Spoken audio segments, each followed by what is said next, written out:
Hi friends, நான் தான் decay. நார்மலாக டெக்னாலஜி இந்த வார்த்தையை கேட்டிங்கன்னா எல்லாமே டெக்னாலஜி டெவலப்மெண்ட் எல்லாமே டெக்னாலஜி இல்லைனா வேர்ல்டே இல்லை அப்படின்ற விஷயத்த தான் சொல்லுவாங்க தவிர டெக்னாலஜினா என்ன அப்படின்றத பற்றி யாருமே சொல்ல மாட்டாங்க அண்ட் டெக்னாலஜியோட எக்ஸாக்ட் மீனிங் பற்றி யாருமே எதுவுமே சொல்ல மாட்டாங்க. ஸோ டெக்னாலஜியை பற்றி தான் இன்னைக்கு வீடியோவில் பார்க்க போகிறோம். வாங்க வீடியோவுக்கு போகலாம். ஸோ நார்மலாக டெக்னாலஜி இந்த டெக்னாலஜி அப்படின்ற வேர்டு எங்கேருந்து வந்தது அப்படின்னா கிரீக் வேர்டு டெக்னாலஜியா அப்படின்ற கிரீக் வேர்ட்லேருந்து தான் வந்தது. ஸோ டெக்னாலஜியா அப்படின்ற கிரீக் வேர்டை வந்து ஹாஃபா டிவைட் பண்ணுவோம்னா டெக் லாஜிக் அப்படின்ற மீன். ஸோ டெக் அப்படின்ட்டு என்ன மீன் அப்படின்னா ஆர்ட் அண்ட் கிராஃப்ட் அப்படின்னு தான் மீன். ஆர்ட் அண்ட் கிராஃப்ட் டெக் அப்படி art and craft mean. So art and craft மூலியமா ஒரு லாஜிக் கிரியேட் ஆகுது. அதுக்கு பேர் தான் வந்து டெக்னாலஜியா அப்படின்னு அந்த கிரீக் வேர்டு வந்தது. டெக்னாலஜி அப்படின்ற ஒரு விஷயம் எதுக்கு வந்தது, என்ன ரீசன் அதுக்கு அப்படின்னு கேட்டீங்கன்னா, ஸோ ஏன்ஷியன் டேஸ்ல ஹியூமனோட ரெவல்யூஷன் ஸ்டார்ட் ஆன காலகட்டத்தில் லாங்குவேஜ் தெரியாது, கிரீடு, கேஸ்ட், ரிலிஜன் எதுவுமே இருக்காது. ஸோ கம்யூனிகேட் பண்றதுக்கு அண்ட் மேப்ஸை வந்து எப்படி சொல்றது, ஒரு மேப்போட ரூட்டை எக்ஸாக்டா வந்து ரெப்ரசென்ட் பண்றதுக்கு, இன்னொருத்தவங்க தெரியப்படுத்துறதுக்கு அண்ட் இன்ஃபர்மேஷனை தெரியப்படுத்துறதுக்கு அண்ட் ஒரு ஸ்டோரியை வந்து ஆர்ட் மூலியமா சொல்றதுக்கு பேர் தான் வந்து டெக்னாலஜி அப்படின்னு சொன்னாங்க. நீங்க கூட நிறைய ஸோ இப்போ எப்படி சொல்றது, எக்ஸாக்டா பார்த்தோம்னா மகாபலிபுரத்துல நம்ம ஊர்ல பார்த்தோம்னா மகாபலிபுரத்துல நிறைய ஸ்டோரிஸ் வந்து ரெப்ரசென்ட் பண்ணிப்பாங்க ஆர்ட் அண்ட் கிராஃப்ட் மூலியமா. ஸோ அந்த மாதிரி நிறைய கல்லுல வந்து ஸோ ஒரு காட்டோட பாதை அப்படின்னு எல்லா மேப்ஸ் இது எல்லாமே வந்து ஒரு கல்லு மூலியமா ரெப்ரசென்ட் பண்ணிப்பாங்க. ஸோ இது ஆர்ட் அண்ட் கிராஃப்ட் சொல்லுவாங்க. ஸோ ஆர்ட் அண்ட் கிராஃப்ட் மூலியமா வரது ஒரு விஷயத்தை ரெப்ரசென்ட் பண்றதுக்கு பேர் தான் வந்து டெக்னாலஜி அப்படின்னு சொல்றாங்க. இன்னும் எக்ஸாக்டா சொல்லணும்னா இப்போ ஒரு ஹார்ட் ஒர்க் இருக்கு. ஸோ ஹார்ட் ஒர்க்கை வந்து ஸ்மார்ட் ஒர்க்கா பண்றது வந்து பேர் தான் டெக்னாலஜின்னு சொல்லுவாங்க. ஹார்ட் ஒர்க் ப்ரிஃபர் பண்ணுவோம், ஸ்மார்ட் ஒர்க் பண்ணுவோம். யாரா இருந்தாலுமே வந்து ஸ்மார்ட் ஒர்க் தான் ப்ரிஃபர் பண்ணுவோம். அண்ட் டெக்னாலஜியோட ஃபர்ஸ்ட் ரெவல்யூஷன் எப்போ ஸ்டார்ட் ஆச்சு அப்படின்னா 17th சென்ச்சுரியில தான் ஸ்டார்ட் ஆச்சு. 17th சென்ச்சுரியில 10 million years ago first human developed 17th சென்ச்சுரியோட ஃபர்ஸ்ட் டெக்னாலஜி இன்வென்ஷன் அப்படி என்னன்னு கேட்டீங்கன்னா வந்து ஹியூமன்ஸோட ஃபர்ஸ்ட் நீட் என்னன்னா வந்து ஒன்னு ஷெல்டர் இருக்கணும், இன்னொன்னு ஃபுட் அண்ட் ஷெல்டர். இது ரெண்டு தான் வந்து ஹியூமன்ஸோட பேசிக் நீட்ஸ். அண்ட் இது ரெண்டுமே சாட்டிஸ்ஃபை பண்ணும்போது தான் டெக்னாலஜியும் கூடயே டெவலப் ஆகி வந்ததுன்னு சொல்லுவோம். அண்ட் அப்போ ஃபர்ஸ்ட் டெக்னாலஜி இன்வென்ஷன் என்னன்னு கேட்டீங்கன்னா வந்து ஹியூமன்ஸ் வந்து விலங்குகளை வேட்டையாடுறதுக்கு, அதாவது அவங்களோட ஃபுட் நீட்ஸை வந்து சாட்டிஸ்ஃபை பண்றதுக்கு என்ன பண்ணாங்க அப்படின்னா விலங்குகளை வேட்டையாடி விலங்குகளோட எலும்புல வந்து டூல்ஸ் உருவாக்குனாங்க. விலங்குகளோட தோலை யூஸ் பண்ண ஆரம்பிச்சாங்க ஷெல்டருக்காக. ஸோ இந்த மாதிரி டூல்ஸ் உருவாக்குனது, அதுக்கப்புறம் ஸ்டோனை வச்சு டூல்ஸ் உருவாக்குனாங்க. இதுதான் வந்து டெக்னாலஜியோட ஸ்டார்டிங் ரெவல்யூஷன் அப்படின்னு சொல்லணும். அதாவது ஸ்டோனேஜ் எக்ஸாக்டா சொல்லணும் அப்படின்னா ஹியூமன்ஸோட ஸ்டோனேஜ் அப்படின்னு சொல்லணும்.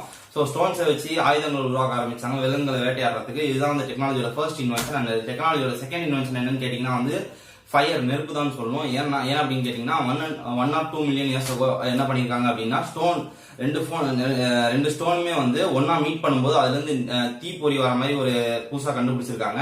ஸோ அதுக்கு பேர் தான் இவங்க ஃபயர் நேம் வச்சிட்டு இருக்காங்க, அதாவது நெருப்புன்னு பேர் வச்சிட்டு இருக்காங்க. So 1 to 2 million years ago தான் வந்து ஃபயர் அப்படின்னு ஒரு விஷயத்தையே, நெருப்பு அப்படின்ற ஒரு விஷயத்தையே கண்டுபிடிச்சிருக்காங்க. அதுக்கப்புறம் தான் வந்து கொஞ்சம் கொஞ்சமா டெவலப் ஆயிட்டு வரும்போது ஸோ சன்ல இருந்து எனர்ஜி வருது, சோலார் எனர்ஜி, சோலார் செல் அப்படின்ற ஒரு விஷயம் இருக்குன்னு சொல்றாங்க. ஸோ அதுக்கப்புறம் என்ன பண்ணிருக்காங்க அப்படின்னா 10,000 BCE அப்போ வந்து ஹியூமன்ஸோட நீட்ஸ் வந்து ஃபுட்ஸ் வந்து ஹியூமன்ஸோட இனப்பெருக்கம் அதிகமா இருக்கிறதுனால ஸோ அவங்களுக்கான ஃபுட்ஸ் வந்து லேண்ட்ல வந்து பத்தல. ஸோ வேட்டையாடுற ஃபுட்ஸ் வந்து பத்தாத காரணத்தினால ஸோ கடல்ல போயிட்டு அங்க இருக்க உயிரினங்களை வந்து வேட்டையாடுறதுக்காக என்ன பண்ணியிருந்தாங்க அப்படின்னா போட்டுன்னு ஒரு இன்வென்ஷன் பண்ணியிருந்தாங்க. ஸோ போட்னா நம்ம நினைக்கிற மாதிரி இப்போ இருக்கிற மாதிரி பெரிய போட்டெல்லாம் இல்லை.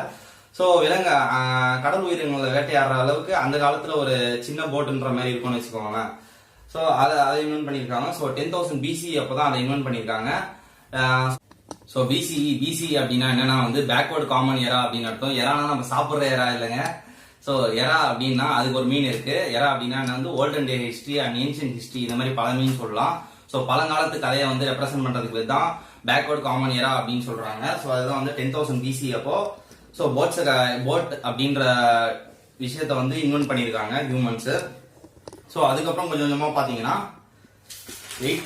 அதுக்கப்புறம் பாத்தீங்கன்னா வந்து 8,000 to 9,000 BCE அப்போ வந்து ஹியூமன்ஸ் வந்து அக்ரிகல்ச்சர் அண்ட் அதுக்கும் மேல வந்து ஹியூமன்ஸோட நீட்ஸ் வந்து சாட்டிஸ்ஃபை ஆகாத ஒரு ரீசன்னால ஸோ அவங்களோட ஃபுட்டும் ஷெல்டரும் சாட்டிஸ்ஃபை பண்ற ஒரு ரீசனுக்காக இரிகேஷன் அண்ட் அக்ரிகல்ச்சர் இது ரெண்டுமே வந்து ஆரம்பிச்சாங்க. ஸோ அது அப்பதான் வந்து எப்படி சொல்றது, அக்ரிகல்ச்சர் இரிகேஷன் வந்து அதோட ரெவல்யூஷன் ஸ்டார்ட் அப்படின்னு சொல்லலாம்.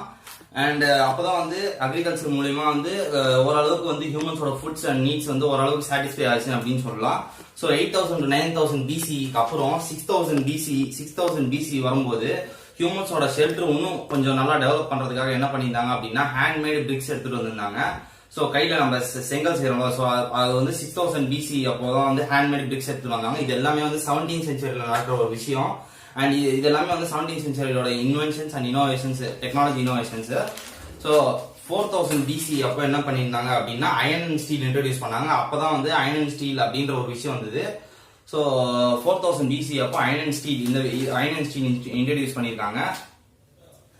அண்ட் 3000 பிசி வரும்போது வீல்ஸ் இன்ட்ரோடியூஸ் பண்ணியிருக்காங்க. ஹியூமன்ஸ் ஒரு இடத்துல இருந்து இன்னொரு இடத்துக்கு டிராவல் பண்றதுக்காக வீல்ஸ் இன்ட்ரோடியூஸ் பண்ணியிருக்காங்க. அண்ட் 2500 பிசி இதுதான் வந்து 17th centuryயோட லாஸ்ட் இனோவேஷன், டெக்னாலஜிக்கல் இனோவேஷன் அப்படின்னு சொல்லணும்.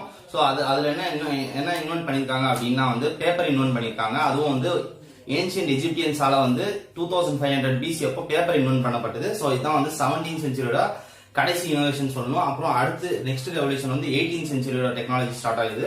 ஸோ 18th centuryல என்ன டிஸ்கவர் பண்ணிருக்காங்கன்னா 1000 பிசி அப்போ அயனேஜ் பிகின் பண்ணுது. 18th century ஸ்டார்ட் ஆனவொடனே அயனேஜ் பிகின் ஆகுது. ஸோ அயனேஜ்ல என்ன பிகின் பண்றாங்க அப்படின்னா ஃபுல்லாவே எல்லா பொருளுமே வந்து விலங்குகள் வேட்டையாடுறதுக்கு வெட்டுக்கத்தி, அருவா எல்லாமே வந்து அயன்ல இருக்கு. ஸோ ஒவ்வொரு பொருள் அவங்க ஹியூமன்ஸ் யூஸ் பண்ற ஒவ்வொரு பொருளுமே வந்து டோட்டலா அயன்ல வந்ததுனால ஸோ அது அயனேஜ் அப்படின்னு சொல்றாங்க. ஸோ அதுக்கப்புறமே 2000 பிசி வந்ததுக்கு அப்புறமே எஜிப்தியன்ஸ் எல்லாம் சேர்ந்து என்ன பண்ணிருக்காங்க அப்படின்னா ஸோ அண்டர் கிரவுண்ட்ல இருக்க வாட்டர் எடுத்து மேல ஹியூமன்ஸ் யூஸ் பண்றதுக்கு ஒரு வெல்லோட கான்செப்ட் அவங்க தான் எடுத்துட்டு வந்திருக்காங்க. எஜிப்தியன்ஸ் தான் வந்து வெல் அப்படின்ற கான்செப்ட் எடுத்துட்டு வந்திருக்காங்க. 18th centuryயோட செகண்ட் இனோவேஷன் இதுதான் சொல்லணும், எக்ஸாக்டா சொல்லணும்னா. அண்ட் 3000 to 6000 பிசிஇ வரும்போது என்ன பண்ணிருக்காங்கன்னா ஸோ 17th centuryலயே வந்து மெட்டல் சயின்ஸ், காப்பர்ஸ் இதெல்லாம் கண்டுபிடிச்சிருக்காங்க. இந்த மெட்டல்ல இருந்து இன்னும் நிறைய மெட்டல்ஸ் எக்ஸ்ட்ராக்ட் பண்ணிருக்காங்க. என்னென்ன மாதிரி மெட்டல்ஸ் அப்படின்னா காப்பர், அலாய்ஸ், அந்த அலுமினியம், இந்த மாதிரி நிறைய மெட்டல்ஸ், ஸ்டீல், இந்த மாதிரி நிறைய மெட்டல்ஸ் வந்து டெவலப் பண்ணிருக்காங்க. ஸோ இதெல்லாம் வந்து 18th centuryயோட தேர்ட் இல்ல ஃபோர்த் சயின்டிபிக் இனோவேஷன்ஸ்ல வரும். அண்ட் 400 பிசிஇ அப்படி இல்ல என்ன பண்ணிருக்காங்க அப்படின்னா வந்து சைனீஸ் வந்து இந்த கைட் தெரியும் உங்களுக்கு எல்லாருமே கண்டிப்பா பட்டம் விட்டுருப்பீங்க சின்ன வயசுல. சோ அந்த கைட்டோட கான்செப்டை வச்சுதான் ஏரோப்ளேனே டெவலப் பண்ணுன்னு சொன்னா நம்புவீங்களா? ஆனா சொல்லப்படாத உண்மை இதுதான். சோ கைட் பறக்கிற வச்ச சைனீஸ் என்ன பண்ணிருக்காங்க அப்படின்னா சைனீஸ் தான் ஃபர்ஸ்ட் கைட் அப்படின்ற ஒரு கான்செப்ட் எடுத்துட்டு வந்திருக்காங்க. சோ அந்த காத்தாடி பறக்கிற மெக்கானிசம் வச்சுதான் ஏரோப்ளேன் அப்படின்ற ஒரு விஷயத்தை எடுத்துட்டு வந்திருக்காங்க. ஏர்பிளைன்ஸ் அப்படின்ற விஷயத்தை எடுத்துட்டு வந்திருக்காங்க. சோ 500 பிசி அப்ப என்ன பண்ணிருக்காங்கன்னா சோ ஏர் பலூன் அப்படி டெவலப் பண்ணிருக்காங்க. ஹாட் ஏர் பலூன் எல்லாருமே நிறைய படத்துல பார்த்திருப்போம், நான் டிராவல் பண்ணதுல. ஸோ ஹாட் ஏர் பலூன் அப்படின்ற ஒரு கான்செப்ட் எடுத்துட்டு வந்தாங்க 500 பிசி அப்போ. ஸோ இது எல்லாமே வந்து 18th centuryயோட முடிஞ்சிருச்சு. ஸோ கடைசியில 18th centuryயோட மோஸ்ட் இம்பார்ட்டன்ட் 2 டெக்னாலஜி இனோவேஷன்ஸ் அப்படின்னு சொன்னாங்க. ஸோ இந்த 2 டெக்னாலஜிக்கல் இனோவேஷன்ஸ் இல்லாம மனித இனமே உயிர் வாழ முடியாது அப்படின்னு தான் சொல்லும். என்ன ஓவர் பில்டப் கொடுக்குறான்னு எதிர்பார்க்காதீங்க. ஸோ உண்மையான பேசிக் நீடு, ஹியூமனோட பேசிக் நீடு என்னன்னா வந்து ஸோ எலக்ட்ரிசிட்டி இல்லாம இப்போ இருக்க ஹியூமன்ஸ் யாருமே மோஸ்ட்லி உயிர் வாழ முடியாதுன்னு தான் சொல்லும். ஸோ 600 பிசிஇ அப்போ தேலஸ் அப்படின்றவர் வந்து எலக்ட்ரிசிட்டியை இன்வென்ட் பண்ணிருக்காரு. ஸோ எலக்ட்ரிசிட்டி இன்வென்ட் பண்ணி டிஸ்கவர் பண்ணிருக்காரு. ஸோ அந்த ப்ராஜெக்ட் வந்து சக்சஸ்ஃபுல்லாக மாறி இருக்கு. அதனால தான் நம்ம இன்ன வரைக்கும் எலக்ட்ரிசிட்டியை கரெக்டா யூஸ் பண்ணிட்டு வரோம் அண்ட் யூட்டிலைஸ் பண்ணிட்டு வரோம். அண்ட் இன்னொரு வந்து பெரிய சயின்டிபிக் இனோவேஷன்ஸ் என்னன்னு கேட்டீங்கன்னா வந்து 300 பிசி அப்போ, அதாவது 18th centuryயோட 300 பிசி அப்போ என்ன பண்ணிருக்காங்கன்னா வந்து மேக்னெட்டிக் டைரக்ஷன் காம்பஸ் தெரியும்ல. சோ அந்த மேக்னெட்டிக் டைரக்ஷன் காம்பஸ் வந்து பண்ணிருக்காங்க. சோ அந்த மேக்னெட்டிக் டைரக்ஷன் காம்பஸோட கான்செப்ட் வச்சு தான் வந்து கிளாக்கே பண்ணிருக்காங்க. ஸோ 150 to 100 பிசி, அதாவது வந்து 18th centuryயோட கடைசி ரெவல்யூஷன் அப்பதான் வந்து கிளாக்கே பண்ணிருக்காங்க. கிளாக்கை தான் டிஸ்கவர் பண்ணிருக்காங்க. மேக்னெட்டிக் டைரக்ஷன் காம்பஸோட கான்செப்ட் வச்சு தான் வந்து கிளாக்கே டிசைன் பண்ணிருக்காங்க. ஸோ கிளாக்ஸை வச்சு கியர்ஸ், ஸோ அது மாதிரி நிறைய கிளாக்ஸ் டிசைன் பண்ணிருக்காங்க. ஸோ அடுத்து என்னன்னா வந்து அடுத்து என்ன பண்ணிருக்காங்க அப்படின்னா 19th century ரெவல்யூஷன் ஸ்டார்ட் ஆகுது. 19th century ரெவல்யூஷன் என்ன பண்ணிருக்காங்க அப்படின்னா வந்து அதாவது 80s காலகட்டம்னு சொல்லணும். So 90s kids 20s kids சொல்றோம்ல. ஸோ அது மாதிரி அந்த டைம்ல வந்து 80s காலகட்டம் அப்படின்னு சொல்லலாம். ஸோ அப்ப என்ன பண்ணிருக்காங்க அப்படின்னா mining, extracting minerals from oceans and power plants and இந்த நம்ம டியூப் லைட்ஸ் பாக்குறோம்ல. ஸோ அதை வந்து இன்கேண்டசன் லேம்ப்ஸ் அப்படின்னு சொல்லுவாங்க. ஸோ அதெல்லாமே வந்து அப்போ இன்வென்ட் பண்ணியிருக்காங்க. அண்ட் அப்போ வந்து ஒரு முக்கியமான பெரிய இன்வென்ஷன் என்னன்னு சொல்லணும் அப்படின்னா வந்து டிஜிட்டல் கேமரா அப்பதான் வந்து இன்வென்ட் பண்ணியிருக்காங்க அண்ட் டிஸ்கவர் பண்ணியிருக்காங்க. டிஜிட்டல் கேமரா வந்து 80s தான் பண்ணியிருக்காங்க. ஸோ அதாவது 19th centuryல தான் பண்ணியிருக்காங்க. டிஜிட்டல் கேமராஸ் பண்ணியிருக்காங்க. X ray scans, engines, movies, displays இது எல்லாமே வந்து 18th centuryல எடுத்துட்டு வந்துட்டு இருக்காங்க. 80s எடுத்துட்டு வந்திருக்காங்க. அதாவது 19th centuryல எடுத்துட்டு வந்துட்டு இருக்காங்க. அதுக்கப்புறம் இன்னும் கொஞ்சம் டெவலப் ஆகும். ஓரளவுக்கு வந்து ஹியூமன்ஸோட நீட்ஸ் அண்ட் சாட்டிஸ்ஃபை டெவலப் ஆன ஆரம்பிச்சதுக்கு அப்புறமே வந்து டெக்னாலஜி கொஞ்சம் கொஞ்சமா டெவலப் பண்ணி ஓரளவுக்கு வந்துருச்சு.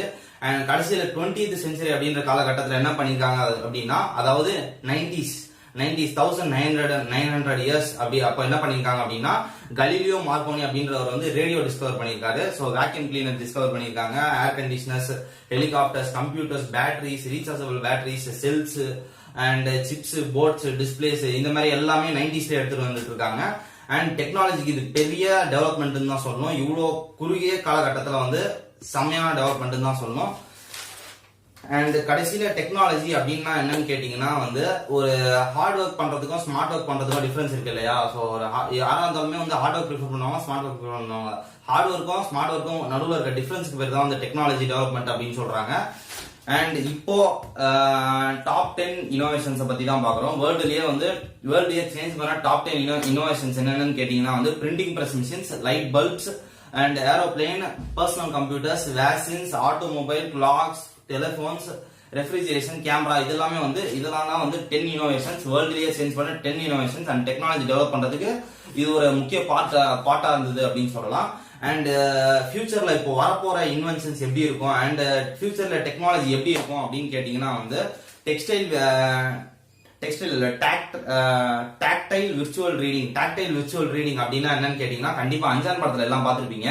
சோ நம்ம இருக்கிறது ஒரே இடமா இருந்தாலும் நம்ம பேசுற அந்த கன்சென்ட்டை வந்து நீங்க ஒரு 20 இடத்துல விர்ச்சுவலா அப்படியே ரியாலிட்டியா இருக்கிற மாதிரி காட்டலாம். சோ ஆனா அந்த ரியாலிட்டியில வந்து நீங்க தொட்டீங்கன்னா, யாருன்னா உங்க அந்த விர்ச்சுவல் ரியாலிட்டியில வந்து உங்களை தொட்டாங்கன்னா நீங்க சென்ஸ் பண்ண முடியாது இருக்கிற இடத்துல இருந்து. சோ இந்த டாக்டைல் விர்ச்சுவல் ரியாலிட்டி என்ன பண்ணிருக்காங்க, மேபி என்ன பண்ணுவாங்க அப்படின்னா, டாக்டைல் விர்ச்சுவல் ரியாலிட்டி கான்செப்ட் என்னன்னா வந்து, சோ நீங்க 10 இடத்துல நீங்க விர்ச்சுவல் ரியாலிட்டியா உங்களை காட்டுறீங்கல்ல, சோ அந்த இடத்துல உங்களை யாருன்னா தொட்டாங்க, இல்ல உங்களுக்கு உங்களோட சென்ஸ் வந்து அங்க யாரா தொட்டாங்கன்னா கூட உங்களுக்கு சென்ஸ் கரெக்டா வந்து இங்க சென்சேஷன் காட்டுற மாதிரி அப்படின்ற ஒரு டெக்னாலஜி எடுத்துட்டு வர ட்ரை பண்ணிட்டு இருக்காங்க. மேபி ஃபியூச்சர்ல கண்டிப்பா வர சான்ஸ் இருக்கு. அண்ட் லிவிங் ரோபோட்ஸ் எதுக்காக அப்படின்னா, இப்போ ஃபியூச்சர்ல வந்து என்ன பண்ணுவாங்கன்னா, மேன் பவர் டோட்டலாவே வந்து டிக்ரீஸ் ஆயிடும்.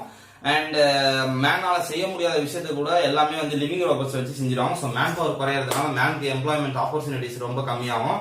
அண்ட் இதனால என்ன டிராபேக் வரும்னு கமெண்ட்ல தெரிவிச்சிருங்க. And cancer detecting smart needles இன்ன வரைக்குமே கேன்சர் வந்து ஃபர்ஸ்ட் 3 ஸ்டேஜஸ் இருக்கு கேன்சருக்கு. ஸோ ஃபர்ஸ்ட் 3 ஸ்டேஜஸ்ல வந்து ஃபர்ஸ்ட் ஸ்டேஜ் வந்ததுன்னா நீங்க கேன்சர் இருக்கா இல்லையான்னு யாருக்குமே கண்டுபிடிக்க முடியாது. ஸோ ஃபியூச்சர்ல வேணா cancer detecting smart needles, so injection மாதிரி அதான் நீடல்ஸ் எடுத்துட்டு வர சான்சஸ் இருக்கு. And car batteries, rechargeable car batteries வந்து இருக்கு. ஸோ அது வந்து 10 மினிட்ஸ்ல எடுத்துட்டு வர மாதிரி ஒரு எக்ஸாக்ட் டெக்னாலஜி எடுத்துட்டு வராங்க. அண்ட் என்ன பண்றாங்கன்னா, ஹார்ட் மானிட்டரிங் டிஷர்ட் அப்படின்னு என்னன்னு கேட்டீங்கன்னா, ஸோ அத்லெட்ஸ்க்கு வந்து மோஸ்ட்லி யூஸ் ஆகும் இந்த டிஷர்ட். என்னன்னா வந்து, உங்க ஹார்ட் வந்து ஒரு செகண்டுக்கு எவ்வளோ வாட்டி பம்ப் ஆகுது அப்படின்ற உங்களோட ஹார்ட் ஸ்பீடு, உங்க ஸ்டாமினா, உங்களோட பாடியில இருக்க என்னென்ன பயாலஜிக்கல் ஃபேக்ட்ஸ் இருக்கோ எல்லாமே வந்து அந்த டிஷர்ட்ல மூலியமா உங்களுக்கு நீங்க தெரிஞ்சுக்கலாம். அண்ட் நீங்க யாருமே எதிர்பார்க்காத ஒரு டெக்னாலஜி என்ன ஃபியூச்சர்ல வரப்போற டெக்னாலஜி எப்படி இருக்கும் அப்படின்னு கேட்டீங்கன்னா வந்து, ஃப்ளோட்டிங் ஃபார்ம்ஸ் அப்படின்ற ஒரு டெக்னாலஜி. ஃப்ளோட்டிங் ஃபார்ம்ஸ் அப்படின்னு டெக்னாலஜி என்னன்னு கேட்டீங்கன்னா வந்து, எல்லாருமே வந்து அக்ரிகல்ச்சர் இல்ல இரிகேஷன் இல்ல ஃபார்ம்ஸ் எல்லாம் கேட்டீங்கன்னா வந்து மண்ணுல தான் நம்ம பண்ணுவோம். ஆனா இது வந்து ஆகாயத்துல பண்றாங்க. ஆகாயத்துலலாம் மேல கிளவுட் மேல இல்லைங்க. ஸோ எப்படி சொல்றது, ஒரு ஃப்ளோட் ஆகிட்டே இருக்கும். அதுக்கு தண்ணி தேவையில்ல அண்ட் மண்ணும் தேவையில்ல. மண்ணும் தண்ணியும் இல்லாம வெறும் ஆகாயத்திலேயே ஃபார்மிங் அண்ட் இரிகேஷன் பண்ற இப்படி ஒரு டெக்னாலஜி வரப்போகுது. உங்கள எத்தனை பேருக்கு இந்த டெக்னாலஜி நல்லதுன்னு தோணுது மறக்காம கமெண்ட்ல லீவ் பண்ணுங்க. அண்ட் மோட்டார் இன்ஜின்ஸ் இதோட technology inventions, future technology innovations பத்தி சொல்லணும் அப்படின்னு கேட்டீங்கன்னா, BMW motor vision meet next 100 அப்படின்ற ஒரு ப்ராஜெக்ட் வச்சிருக்காங்க. ஸோ அதுல என்ன சொல்லியிருக்காங்க அப்படின்னா, எங்களால ஒரு பைக்ல சாஃப்ட்வேர் அப்டேட் டெக்னாலஜி எடுத்துட்டு வர முடியும் அண்ட் அந்த பைக் வந்து செல்ஃப் டிரைவன் பைக்கா எடுத்துட்டு வர முடியும் அப்படின்ற ஒரு ப்ராசஸ்ல இறங்கிட்டு இருக்கு. அண்ட் யமகா மோட்டோ பாட் அப்படின்ற ஒரு ப்ராஜெக்ட் இருக்கு. அந்த ப்ராஜெக்ட் யமகா என்ன பண்ணிருக்காங்க அப்படின்னா வந்து, இண்டிபெண்டன்ட் டிரைவிங் ரோபோட் எடுத்துட்டு வந்திருக்காங்க. அந்த ரோபோட் வந்து இன்னும் ஃபீல்டுக்கு வரல. ஐ மீன் அது டெஸ்டிங்ல இருக்குன்னு நினைக்கிறேன், எனக்கு சரியா தெரியல. அந்த ரோபோட் எப்படின்னா வந்து பைக்கோட ஒரு ரோபோட் அட்டாச் ஆயிருக்கும். அந்த ரோபோட்டே செல்ஃப் டிரைவ் பண்ணி உங்களை எல்லாருமே சேஃப் அண்ட் செக்யூரா செல்ஃப் டிரைவ் பண்ணிக்கும். ஸோ இது எல்லாமே வந்து மேன் பவர் எப்படி சொல்றது, மேனோட பவரை வந்து எல்லாமே டிக்ரீஸ் பண்ணும் ஓவராலா. அண்ட் அதே பைக்ல கொண்டு வர மாதிரி கார்லயும் வந்து செல்ஃப் டிரைவிங் கார் கொண்டு வரணும் அப்படின்ற ஒரு பேச்சுவார்த்தை நடந்தது. எப்போனா வந்து 2016ல கூகுள் வேமோ, டொயோட்டோ, ஹோண்டா இவங்க எல்லாம் சேர்ந்து என்ன பண்ணிருந்தாங்கன்னா கார்ஸ்ல வந்து செல்ஃப் டிரைவிங் கார்ஸ் எடுத்துட்டு வரலாம் அப்படின்ற ஒரு ஐடியாலஜி எடுத்துட்டு வந்திருந்தாங்க. ஸோ அந்த செல்ஃப் டிரைவிங் காரை வந்து 2020ல ரிலீஸ் பண்ணிடணும், அதாவது இந்த இயர்ல ரிலீஸ் பண்ணிடணும் அப்படின்னு ஒரு ஐடியா வச்சிருந்தாங்க. ஆனா உங்களை எல்லாருக்குமே தெரியும் டெஸ்லான்றது வந்து ஒரு top most international company top most international car company. Elon Musk அப்படின்ற ஓனர் என்ன சொல்லியிருக்காரு அப்படின்னா வந்து 2080லயே டெஸ்லா கம்பெனில வந்து செல்ஃப் டிரைவிங் கார்ஸ் வந்து ரிலீஸ் பண்ண முடியும் அப்படின்னு சொல்லியிருக்காரு. ஆனா அட்லாஸ்ட் அவர் 2020ல தான் ரிலீஸ் பண்ணிருக்காரு. கூகுள், ஹோண்டாலாம் சேர்ந்து ரிலீஸ் பண்ண முடியல அந்த ஒரு கார் டெக்னாலஜியை. ஸோ ரிலீஸ் பண்ணாங்க, அது கண்டிப்பா ஒரு ஃபெயிலியர் மாடலா போயிட்டு இருக்கு. ஸோ அதை பத்தி இன்னும் ரிசர்ச்சஸ் போயிட்டு இருக்கு, எப்போ வரும்னு தெரியல. மேபி வந்து ஃபியூச்சர்ல இதெல்லாம் நான் சொன்ன இந்த டெக்னாலஜி எல்லாமே வர சான்சஸ் இருக்கு. அண்ட் இந்த ஃபியூச்சர் டெக்னாலஜி வந்ததுன்னா இதோட டிராபேக்ஸ் என்ன, இதோட அட்வான்டேஜஸ் என்னன்னு மறக்காம கமெண்ட்ல லீவ் பண்ணுங்க. அண்ட் இந்த டெக்னாலஜியை பத்தி, இந்த ஃபியூச்சர் டெக்னாலஜில உங்களுக்கு எது பிடிச்சதுன்னு மறக்காம கமெண்ட்ல லீவ் பண்ணுங்க. ஸோ அண்ட் இந்த வீடியோட கன்க்ளூஷன், கடைசி கொஸ்டின் என்ன சொல்லணும் அப்படின்னு கேட்டீங்கன்னா, நம்ம எல்லாமே டெக்னாலஜியை கரெக்டா தான் யூஸ் பண்ணிட்டு இருக்கோமா அப்படின்ற ஒரு கொஸ்டின் தான். ஸோ டெக்னாலஜியை வந்து எல்லாமே ப்ராப்பர் வேலை யூஸ் பண்ணிட்டு இருக்கோமா அப்படின்ற கொஸ்டின் தான். ஸோ அதை மறக்காம கமெண்ட்ல லீவ் பண்ணுங்க. அண்ட் இந்த வீடியோ உங்களுக்கு பிடிச்சிருந்ததுன்னா மறக்காம லைக் பண்ணுங்க, ஷேர் பண்ணுங்க அண்ட் கமெண்ட் பண்ணுங்க.